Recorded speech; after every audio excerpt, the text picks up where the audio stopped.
Hello दोस्तों, स्वागत है आप सभी का। जो कुछ कमेंट्स हैं उनके अभी रिप्लाईज नहीं दे पा रहा।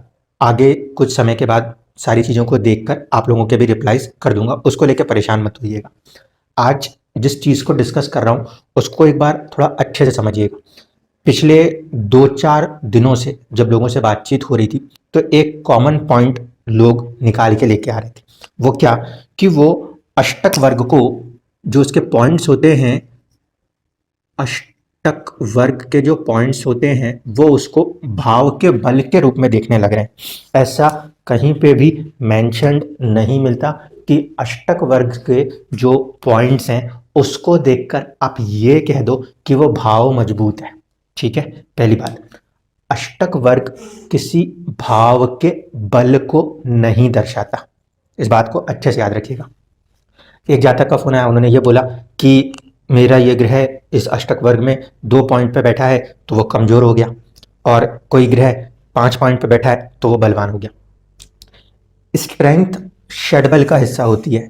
ग्रह की स्ट्रेंथ उसके षडबल का हिस्सा होती है, और ग्रह के दशा में मिलने वाले जो रिजल्ट्स हैं वो विमशोपक बल से देखे जाते हैं। ठीक है, इसलिए इस बात को बिल्कुल क्लियर रखिए कि अष्टक वर्ग जो होगा इसका स्ट्रेंथ से कोई भी लेना देना नहीं है।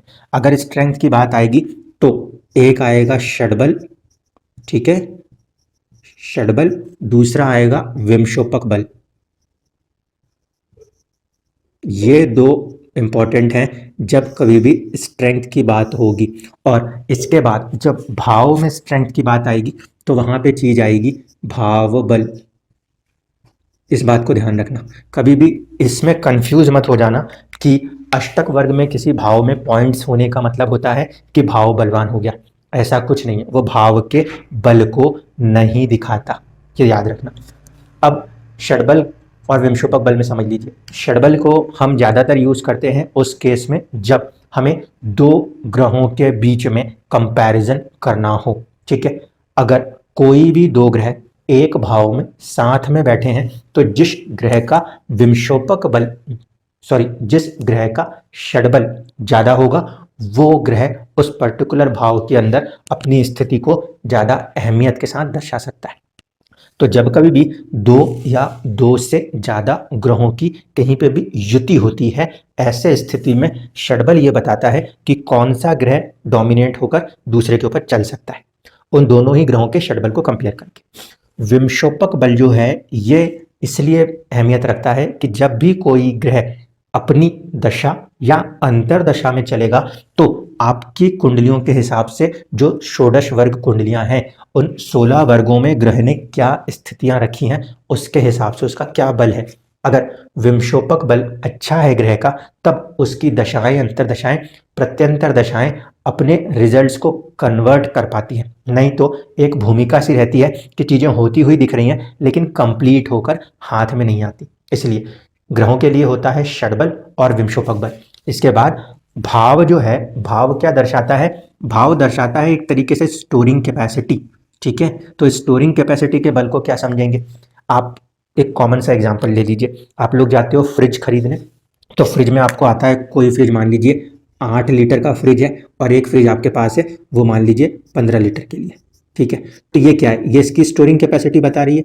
तो भाव बल क्या है? वो बताता है कि अगर कोई चीज मिल भी रही है तो वो भाव कितना सक्षम है अपने अंदर उसको रख पाने में, संभाल पाने में। ठीक है, तो भाव बल बेसिकली जब आप देखोगे तो ये इस बात को इंगित करेगा जितना आपके किसी भाव में बल है उतना ही ज्यादा पोटेंशियल है उस हाउस के अंदर चीजों को स्टोर करने का, उस पर्टिकुलर हाउस की चीजों को ज्यादा बढ़ा के निकाल सकते हैं। मेरे पास एक मान लीजिए आइसक्रीम कंटेनर है 15 लीटर का, और मेरे पास एक दूध का कंटेनर है वो 8 लीटर का है। तो अब मेरे पास दूध का कंटेनर 8 लीटर का है, तो इसका मतलब है अगर मैं किसी को दूध दूं उसमें से तो कितना दूंगा? Maximum 8 litre. जबकि आइसक्रीम कितनी दे सकता हूँ? 15 लीटर। तो अगर किसी पर्टिकुलर भाव के अंदर का बल ज्यादा है तो उस भाव के अंदर की चीज ज्यादा है आपके पास, उसे आप ज्यादा महसूस कर सकते हो। जिस पर्टिकुलर भाव के अंदर का बल कम है, उसकी चीजें कम है, उस भाव से जुड़ी हुई जो कुछ भी तत्व हैं, कारक हैं, उनके ऊपर उसका प्रभाव देखा जाता है। अब फाइनल बात करें अष्टक वर्ग को लेकर। तो अष्टक वर्ग जो है ये बल बल का कोई केस नहीं है, अष्टक वर्ग में कोई बल की बात नहीं होती। हर जगह मैथमेटिक्स में ये लगाना कि ये दिखने का मतलब बल है, ऐसा नहीं होता।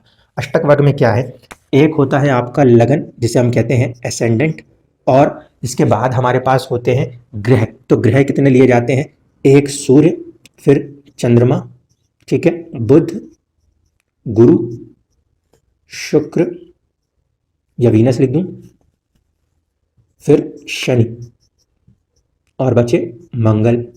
राहु और केतु क्योंकि छाया ग्रह हैं इसलिए उसका जो अष्टक वर्ग है वो सॉफ्टवेयर कैलकुलेट करके नहीं देते, हाँ कुछ स्टैंडर्ड्स में लोगों ने उसको दिया हुआ है तो उसके हिसाब से आप उसको कैलकुलेट कर सकते हो। तो इसको देखें कितना हो गया, 1 2 3 4 5 6 7 और 8, तो ये 8 हैं, लगन को मिला के 8 होते हैं, इसीलिए अष्टक वर्ग में हमेशा बात होती है 8 की, ये संख्या चल रही होती है हमेशा, ठीक है। अब अष्टक वर्ग बेसिकली क्या दर्शाता है, अष्टक वर्ग के अंदर जब आप जाएंगे तो अष्टक वर्ग में पहले आता है आपका भिन्नाष्टक वर्ग या पराष्टक वर्ग, फिर उसके बाद जब उसको जोड़ते हैं तो आता है सामुदायिक अष्टक वर्ग।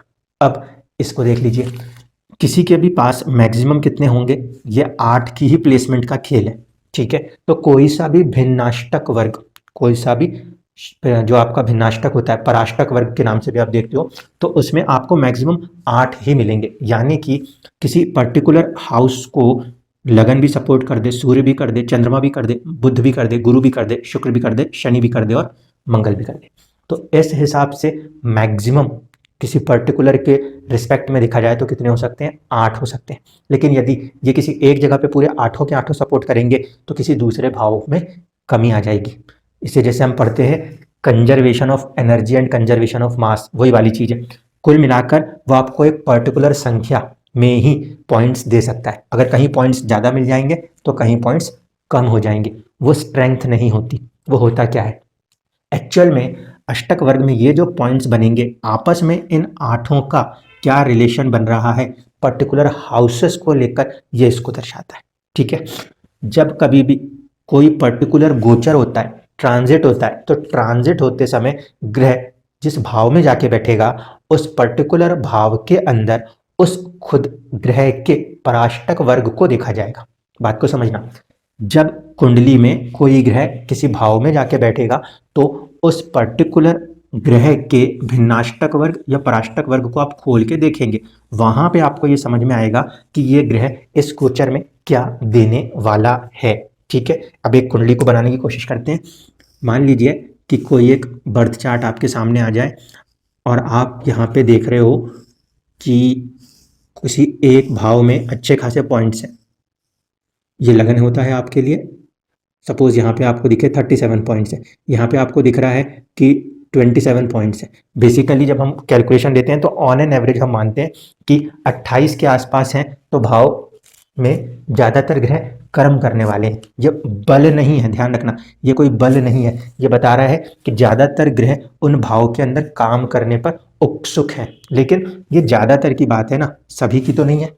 मान लीजिए किसी की कुंडली में यहाँ पे शनि का गोचर हो रहा है, ठीक है। तो अब क्या करना है, आपको शनि के भिन्नाष्टक वर्ग में जाके देखना है कि शनि के भिन्नाष्टक वर्ग में उस पर्टिकुलर हाउस के अंदर आपको कितने पॉइंट्स मिले हुए हैं, और जिन भी ग्रहों ने पॉइंट्स दिए हैं उस गोचर में उनसे जुड़ी हुई चीज़ों के बारे में बात होगी। मान लीजिए इसमें शनि का गोचर हम देखने वाले हैं, यहाँ पे हमें मिलते हैं 3 पॉइंट। अब ये 3 पॉइंट आपके कुंडली के 10th लॉर्ड ने दिए हुए हों अगर, या फिर आपके स्टेटस लगन लॉर्ड ने दिए हों, या फिर आपको लाभ भाव के स्वामी ने दिए हों, क्योंकि यहाँ पे हमने देखा है 3 पॉइंट्स हैं। ये 3 पॉइंट्स आए किससे हैं, ये इंपॉर्टेंट है। अगर ये 3 पॉइंट अच्छे घर के स्वामियों के द्वारा आए हैं तो इन 3 पॉइंट से होने वाला गोचर भी शनि के लिए उन 3 चीजों को करने में सक्षम होगा। अगर यहाँ पे आपको दिख गया कि 8 पॉइंट्स हैं और आप खुश होने लगो कि भैया यहाँ तो 8 पॉइंट्स थे तो सभी अच्छा है, नहीं 8 हैं वहाँ पर, ठीक है, लेकिन उन 8 में सभी ग्रह सभी घरों के स्वामी आ गए हैं, तो क्या होगा, ऐसे स्थिति में जब वो गोचर करेगा इनकी ये कक्षाएं होती हैं, उन कक्षा में जब वो जाएगा उस पर्टिकुलर समय के लिए वही गोचर जो आपको बाकी के शुभ फल दे रहा था, जब वो किसी गलत भाव के स्वामी की उसमें से कक्षा में से गोचर करेगा तो समय खराब भी हो जाएगा। इसीलिए कह रहा हूँ, ऐसे जजमेंट नहीं करा जा सकता कि अष्टक वर्ग में पॉइंट्स हैं तो चीज़ें अच्छी हैं। ये कोई लॉजिक नहीं होता। लॉजिक ये है कि अष्टक वर्ग बताता है सभी के रिस्पेक्ट में ग्रह की क्या सिचुएशन है। हम पकड़ते हैं चंद्रमा के रिस्पेक्ट में गोचर, लगन के रिस्पेक्ट में गोचर, तो अष्टक वर्ग क्या मदद करता है? अष्टक वर्ग हमारे को हेल्प करता है लगन और 7 ग्रहों के रिस्पेक्ट में किसी ट्रांजिट को देखना। तो जब कभी भी हम ट्रांजिट को सभी ग्रहों के रिस्पेक्ट में देखते हैं तब हमें समझ में आता है कि उस पर्टिकुलर ग्रह का जो गोचर है वो किन पर्टिकुलर प्लैनेट्स को सपोर्ट करेगा अपने रिजल्ट्स करने के लिए। मान लेते हैं यहाँ पे कुंडली बनाई 1 2 3 4 5 6 7 8 9 10 11 12, यहाँ पे शनि का गोचर हो रहा है। अब शनि के गोचर में जब भिन्नाष्टक आपने लिया तो भिन्नाष्टक में इसको एक ही पॉइंट मिला, सपोज सिर्फ एक पॉइंट मिला, ठीक है। अब ये एक पॉइंट यदि, अगर ये एक पॉइंट यदि चंद्रमा से मिला है तो इस गोचर में घर के अंदर की चीज़ों को लेकर, प्रॉपर्टीज़ को लेकर कुछ चीज़ें हो रही होंगी, घर के माहौल को लेकर कुछ चीज़ें हो रही होंगी, ठीक है।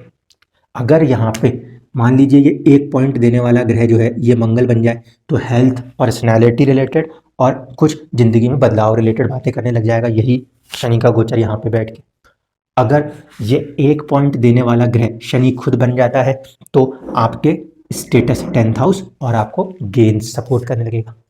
तो यहाँ पे जरूरी नहीं है कि ये पूरे के पूरे 8 पॉइंट्स हैं, 2 पॉइंट्स हैं, 3 पॉइंट्स हैं, तो भी वो पॉइंट्स जिन ग्रहों ने दिए हैं वो गोचर में पर्टिकुलरली प्लैनेट उस पॉइंट के आधार पे उस ग्रह जहाँ के भी वो स्वामित्व रखते हैं उनके फलों को देने की कोशिश करेगा।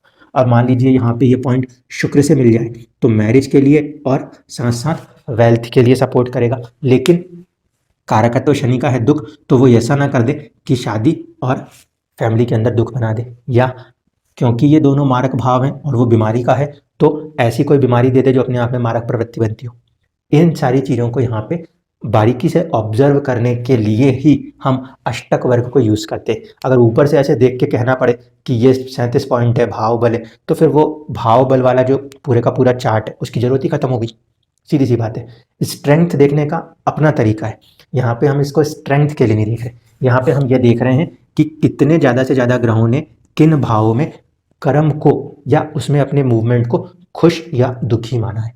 जितने ज़्यादा पॉइंट्स ने जिस भाव के अंदर कर्म दिए होते हैं इंसान के ज़िंदगी में उस भाव से जुड़े हुए कर्म उसको ज़्यादा महसूस करने पड़ते हैं। ये चीज़ यहाँ पे कही गई थी।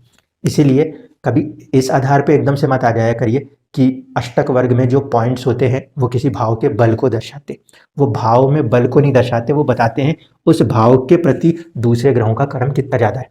अगर किसी की 7th हाउस के अंदर पॉइंट्स मान लीजिए ये 19 पॉइंट आ गए तो इसका मतलब है कि ऐसा इंसान अपनी शादी के अंदर जुड़ने के बाद वाले जो कर्म है, साझेदारी के अंदर के कर्म में ज़्यादातर ग्रह यहाँ पे सपोर्ट नहीं कर रहे, ये इसको दर्शाता है। जब यहाँ पे ज़्यादा पॉइंट्स होते हैं इसका मतलब ये होता है कि कुंडली के ज़्यादातर ग्रह जो हैं वो कोशिश कर रहे हैं आपको आपके एक स्टेटस को बनाने में। जब यहाँ पे ज़्यादा पॉइंट्स हैं तो इसको 2 तरीके से रीड किया जा सकता है। पहला, ज़्यादा से ज़्यादा अगर शुभ ग्रह ने पॉइंट्स बना के दिए हैं तो हमारे स्वास्थ्य को अच्छा रखेंगे, और अगर पॉइंट्स की कैलकुलेशन में शुभ ग्रहों के पॉइंट्स कम है, अशुभ ग्रहों के पॉइंट्स ज़्यादा हैं, तो वही चीज़ बन जाएगी कि हम अपनी हेल्थ के साथ चुनौतियाँ महसूस कर रहे होंगे। 7 पॉइंट शनि दे दे लगन के ऊपर और वो किसी गलत घर का स्वामी बन जाए, ऐसे स्थिति में क्या है, वो जिस गलत घर का स्वामी सबसे ज़्यादा पॉइंट दे रहा है वो बता देगा कि हेल्थ को मैं परेशान रख दूंगा। इसलिए सिर्फ पॉइंट्स को देख के आप ये डिसीजन नहीं कर सकते कि वो उसको बल दे रहे हैं, वो ये बता रहा है कि ग्रह उस पर्टिकुलर चीज़ के लिए कितना कर्म करने वाला है, इसको ध्यान रखिएगा। इसलिए आइंदा कभी ऐसे कन्फ्यूजन में मत आइएगा कि कुंडली खोली और यहाँ के भाव में इतना था इतना था उतना था, क्योंकि जब आपको प्रैक्टिकली कुछ कुंडलियाँ दिखाऊंगा तो उनके लगन में ज़्यादा पॉइंट्स नहीं आएंगे, उनके दशम में ज़्यादा पॉइंट्स नहीं आएंगे, लेकिन फिर भी वो पोस्ट पोजीशंस में बैठे हुए दिखेंगे। अटल बिहारी वाजपेयी जी की कुंडली को आप देखिएगा, उसमें आपको मिलेगा 10th हाउस में बहुत ज़्यादा पॉइंट्स नहीं आएंगे, पॉइंट्स तो एवरेज ही रहेंगे 27, 28 या 29 के आसपास, लेकिन व्यक्ति प्रधानमंत्री है, ठीक है। तो कहीं ना कहीं ये नहीं है कि उससे भाव के बल की कोई बात हो रही, वो ये हो रहा है कि ग्रह किसी पर्टिकुलर डायरेक्शन के अंदर कर्मा को बढ़ाना चाहते हैं और वो बढ़ा देते हैं। जिन लोगों की ज़िंदगी में इस हाउस में ज़्यादा पॉइंट्स देखने को मिलते हैं, आप देखिएगा उनकी ज़िंदगियों में संघर्ष नेचुरली आ गया। क्यों? क्योंकि ज़्यादातर ग्रह जो हैं वो छठे घर को इम्पैक्ट करके वहाँ पे अपने ज़्यादा से ज़्यादा कर्मों को कराने की कोशिश करते हैं। पंचम भाव में अगर किसी के ज़्यादा पॉइंट्स हैं तो हम कह सकते हैं उसके फिफ्थ हाउस से रिलेटेड चीज़ों में ज़्यादातर ग्रह अपने इम्पैक्ट डालेंगे। अगर निगेटिव होंगे तो चाइल्ड के ऊपर इम्पैक्ट आ जाएगा, पॉजिटिव होंगे तो क्रिएटिविटी बढ़ेगी। ठीक है, अगर किसी को थर्ड हाउस में अच्छे खासे पॉइंट्स मिल रहे हैं तो उसको साहस और पराक्रम मिल रहा है, या छोटे भाई के ऊपर उसको बहुत सारे ग्रह उससे कर्म करा रहे हैं। इसको ऐसे देखना है, क्योंकि सभी 8 8 8 करके पॉइंट्स देते हुए फाइनल एक टोटल बनाएंगे एंड अप्रॉक्सली 350 358 के बीच की फिगर होती है और उसके हिसाब से वो डिविजन्स होते हैं। तो कहीं ना कहीं तो वो ज़्यादा, कहीं ना कहीं तो कम होंगे, क्योंकि total final values with in 350। इसलिए उसको कभी भी आप इस तरीके से नहीं कह सकते कि ये एक स्ट्रेंथ है। अगर गलत ग्रहों ने दे दिया तो वो स्ट्रेंथ वीकनेस में तब्दील हो जाएगी, क्योंकि ज़्यादा पॉइंट देने वाला ग्रह कहीं ना कहीं एक अशुभ भाव का स्वामी बन जाएगा। ऐसी स्थिति में वो चीज़ें बढ़ जाएंगी। 10th हाउस में अगर 8th हाउस का लॉर्ड ज़्यादा पावर दिखा दे, 7 की पॉइंट अपनी तरफ से रख दे, तो आप ये कहोगे कि 8th हाउस लॉर्ड की वजह से स्टेटस को बनाने में डिले होगा, देरियां मिलेंगी। फिर वो दूसरे जिस भाव का स्वामी है उसको उसके साथ कनेक्ट करके देखा जाएगा, फिर बोला जाएगा। ऐसा नहीं होगा कि बस ग्रह ने पॉइंट दे दिए हैं, बहुत बल आ गया है तो बल आ जाने से हम कहीं पे खुद राजा बन जाएंगे। ऐसा कभी नहीं होता, इसको हमेशा याद रखिएगा। धन्यवाद।